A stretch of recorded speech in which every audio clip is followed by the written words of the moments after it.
There's a moment in Perfect Tides, Station to Station, that hits closer to my heart than anything I've played in years. Mara Whitefish is an 18-year-old freshman studying creative writing in the big city. She presents a story to a professor she deeply wants the approval of. The professor is kind, asks good questions, offers helpful notes. She tells Mara to take some time with it. Mara only hears that the story sucks. She goes straight to the library, sits at a computer, and rewrites it furiously, the criticism still stinging like a wound. She reads it back. The story was never good. She wants to delete it all.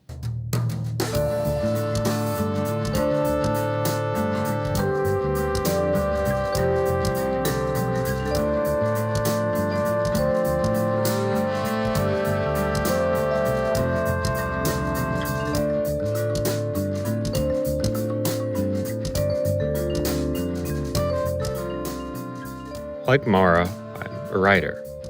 Also like Mara, I don't like calling myself one. It feels wrong, like stolen valor. But I have written some things. A few things for YouTube, but before that, articles from a university paper as a journalism student. Before that, literature and film papers. Before that, creative fiction you will never find. Don't bother looking for it. I have never seen anything capture the emotions of writing like Station to Station.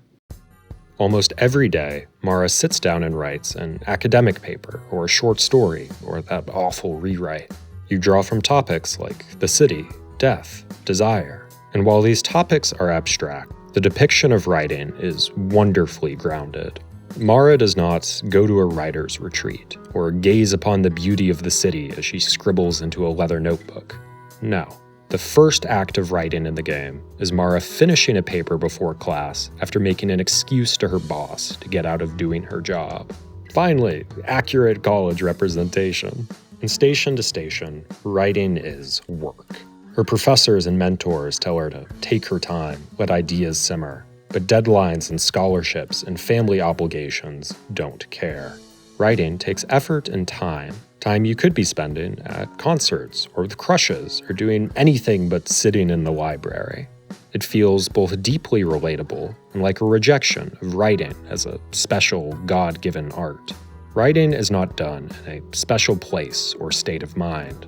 It's done at work or in class or late at night in your dingy apartment when you don't have anything else going on and it's too late to go out, so you might as well write even if you look a little sad. Rude. Station to Station also depicts the other half of writing, the half that isn't as glamorous and is almost never shown in film or television. Mara reads. She reads a ton. Camus, Le Guin, Langston Hughes, almost every day you devour a new author and a new perspective. Reading develops your understanding of these topics, and in turn, strengthens your writing. But like how the game depicts writing, the reading is unpretentious. The very first book you receive in the game isn't The Odyssey or the Communist Manifesto, though they're both in there. No, it's a risque magazine accidentally stolen from a dorm party. But this strengthens your writing just the same. Station to Station is about not just the work of writing, but the emotions of it too. It understands that these emotions aren't always pretty. The thing that defines Mara as a writer is her insecurity.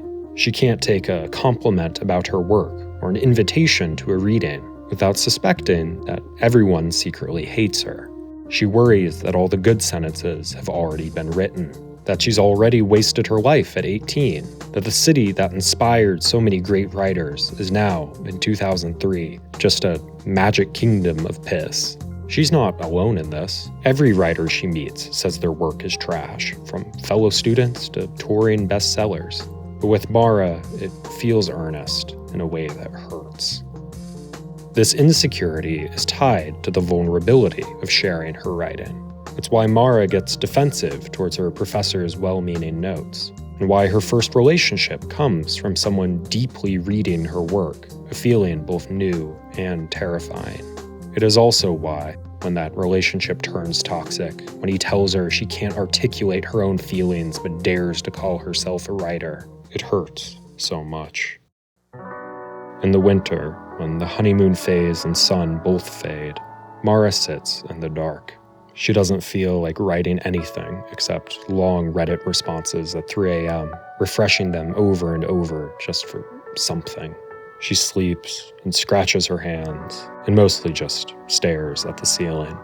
It is one of the most brutally accurate depictions of depression I've ever seen. It's hard to imagine things getting better. But they do.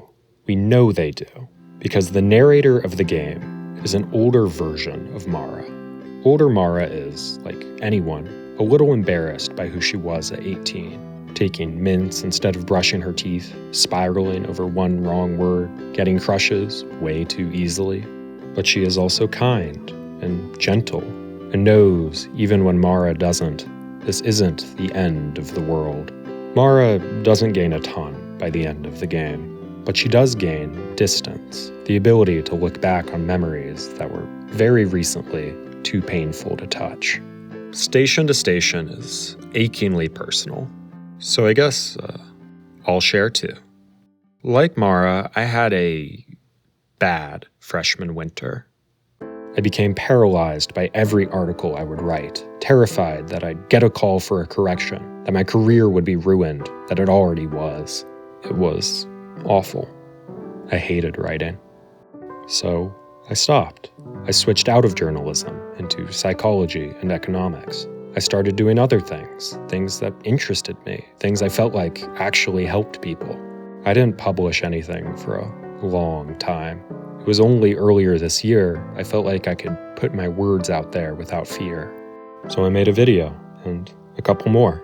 And as long as industrial economics doesn't get in the way, I'll graduate in about 2 months.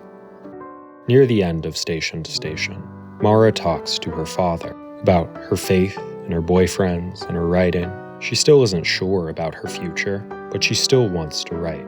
It is only after this year, after living, that she realizes, I can't just do that. I can't write without being part of the world.